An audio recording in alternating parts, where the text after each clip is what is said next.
cikgu datang. Jadi teman nyaman, tempat kau hilangkan keluh kesahmu.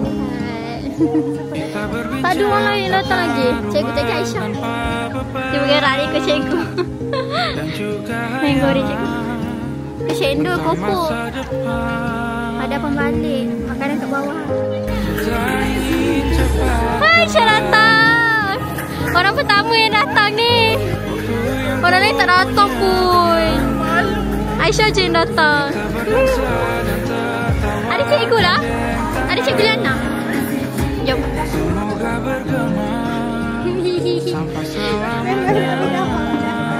Ini budak ni tak ingat ni kakak tuition dia. Dapat aiskrim sedap.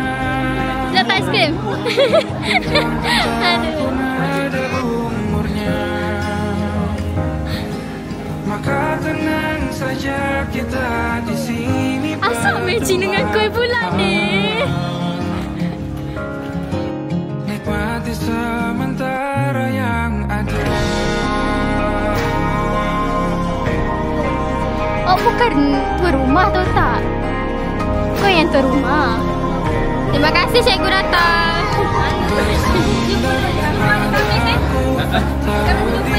Takut, kita takut.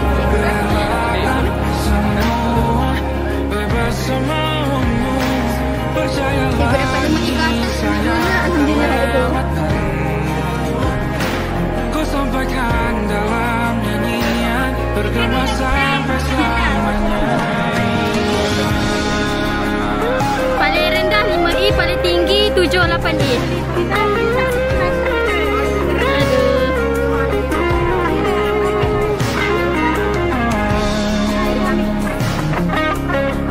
Macam mana reaction nak result dah dapat ni?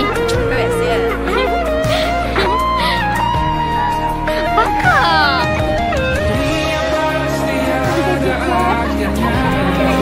Semoga terkejut tengok email lulus. Cikgu, bye. Kat rumah. Lepas tu use iPhone. Tiba-tiba aku tengok Shopee dia edited. Dia macam bangsa ni. Biasa kalau abang aturan lama dekat hub tu. Yep. Ni terpaling JNT Weh, kau penat orang hitam ke? Terpaling JNT. Weh, kalau abang dah Yang ni terpaling duduk rumah menganggur. Kau tak ada orang kena ni moderator.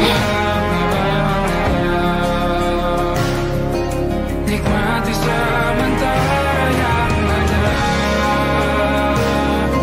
Semoga bergema selamanya.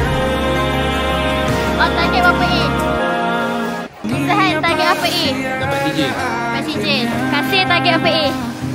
Lulus dengan suksesnya. Aisyah, target apa A? Lulus dengan cepat. Okay, kau bye Aisyah, terima kasih datang. Bye Aisyah. Kita kau tak salah.